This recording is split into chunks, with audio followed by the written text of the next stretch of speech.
नमस्कार, हमारे चैनल में आपका स्वागत है। क्या आपने कभी नॉलेज की ऑरिजिन्स और फॉर्मेशन के बारे में सोचा है? यह सोसाइटल स्ट्रक्चर से कैसे शेप्ड लेता और इन्फ्लुएंस्ड होता है? खैर, आज हम एक फ्रेंच फिलोसोफर, सोशल थ्योरिस्ट और हिस्टोरियन ऑफ आइडियाज मिशेल फुकोल के बारे में जानने जा रहे हैं, जिन्होंने नॉलेज को समझने और उसको एनालाइज करने के तरीके पर एक अमिट छाप छोड़ी है। फुकोल का मुख्य योगदान उनकी यूनिक मेथड में निहित है, जिसे आर्कियोलॉजी ऑफ नॉलेज के रूप में जाना जाता है। इस मेथड में एंशंट रेलिक्स की डस्टिंग शामिल नहीं है, बल्कि यह उन अंडरलाइंग स्ट्रक्चर्स और सिस्टम्स को अनकवर करना चाहता है जो नॉलेज क्या है, इसकी हमारी अंडरस्टैंडिंग को शेप देते हैं। जिस प्रकार एक आर्कियोलॉजिस्ट छिपी हुई आर्टिफैक्ट्स को रिवील करने के लिए सतह के नीचे खुदाई करता है, उसी प्रकार फुकोल की पद्धति उन सोशल और हिस्टोरिकल कंडीशंस की गहराई में खुदाई करती है जो नॉलेज की हमारी कंसेप्शन को इन्फ्लुएंस करती हैं। फौकॉल्ट का कार्य साइकायट्री, मेडिसिन, ह्यूमन साइंसेज और प्रिजन सिस्टम जैसे विविध क्षेत्रों तक फैला हुआ है। Archaeology of knowledge historical artefacts का पता लगाने के बारे में नहीं है, बल्कि उन स्ट्रक्चर्स और सिस्टम्स को अनकवर करने के बारे में है जो नॉलेज की हमारी समझ को शेप देते हैं। अब नॉलेज को एक वास्ट, कॉम्प्लेक्स जिगसॉ पजल के रूप में इमेजिन करें, जिसका प्रत्येक टुकड़ा समाज के एक अलग पहलू का प्रतिनिधित्व करता है। यह मिशेल फुको के मेथड आर्कियोलॉजी ऑफ नॉलेज को समझने का स्टार्टिंग पॉइंट है। आइए उनके अप्रोच के 3 मेन पॉइंट्स पर गौर करें।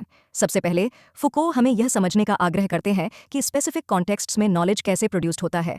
उनका तर्क है कि जो हम जानते हैं या सोचते हैं कि हम जानते हैं, वह वैक्यूम में मौजूद नहीं है। इसके बजाय यह उस समय की सोशल, कल्चरल और हिस्टोरिकल कंडीशन से आकार लेता है। यह पर्सपेक्टिव हमें अपने नॉलेज की ओरिजिन की क्रिटिकली एग्जामिन करने और यह सवाल करने के लिए इनकरेज करता है कि इसके उत्पादन और प्रसार से किसे लाभ होता है। इसके बाद फुकोल की methods smooth narrative of progress के बजाय हिस्ट्री ऑफ आइडियाज में डिसकॉन्टिन्यूइटीज पर फोकस है।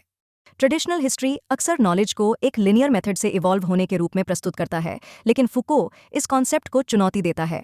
वह सोच में होने वाली दरारों और बदलावों, पर्सपेक्टिव में अचानक होने वाले बदलावों पर जोर देते हैं जो दुनिया के बारे में हमारी समझ को मौलिक रूप से बदल सकते हैं।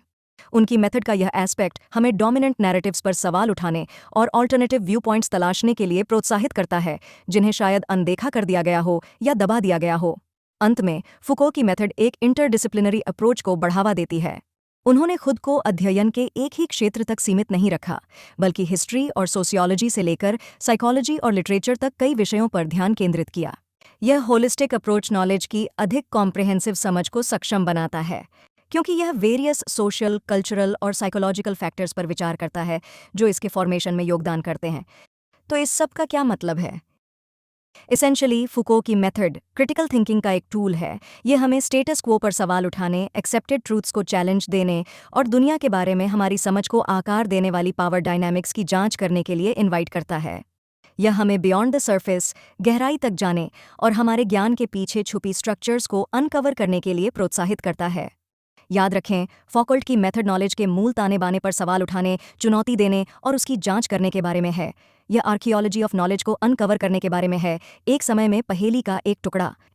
खैर, यह सिर्फ डस्टी ओल्ड बुक्स के बारे में नहीं है, यह हर चीज़ के बारे में क्रिटिकली ढंग से सोचने के बारे में है। जब स्टूडेंट्स फौकॉल्ट की मेथड को समझ जाते हैं, तो उन्हें नॉलेज प्रोडक्शन को देखने का एक नया अप्रोच प्राप्त होता है। यह कॉन्सर्ट ऑफ हिस्ट्री समारोह में मंच के पीछे से गुजरने, सेट लिस्ट्स, लाइटिंग, यहाँ तक कि पायरोटेक्निक्स बनाने की तकनीक को समझने जैसा है। फौकॉल्ट की मेथड स्टूडेंट्स को नॉलेज के क्यों और कैसे पर सवाल उठाने के लिए प्रोत्साहित करती है। एक सर्टेन आइडिया को क्यों स्वीकार किया जाता है, यह आइडियल कैसे बन गया। यह अप्रोच एक क्रिटिकल माइंडसेट को बढ़ावा देता है, जो आज की दुनिया में आवश्यक है, जहां इंफॉर्मेशन अबंडेंट है लेकिन विजडम दुर्लभ है।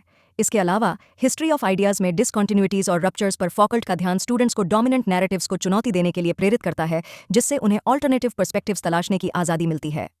यह न केवल नॉलेज का कंज्यूमर बनने, बल्कि इसका आर्किटेक्ट्स बनने का निमंत्रण है। अंत में फौकॉल्ट की मेथड की इंटरडिसिप्लिनरी प्रकृति ज्ञान की अधिक समग्र समझ को प्रोत्साहित करती है, विषयों के बीच के अंतर को तोड़ती है। आर्कियोलॉजी ऑफ नॉलेज को समझना स्टूडेंट्स के लिए एक पावरफुल टूल हो सकता है, जो उन्हें नॉलेज प्रोडक्शन की कॉम्प्लेक्सिटीज़ को खोलने और जांचने में सक्षम बनाता है। संक्षेप में, मिशेल फौकॉल्ट की मेथड एक शक्तिशाली लेंस है, जिसके माध्यम से दुनिया को देखा और पूछताछ की जा सकती है।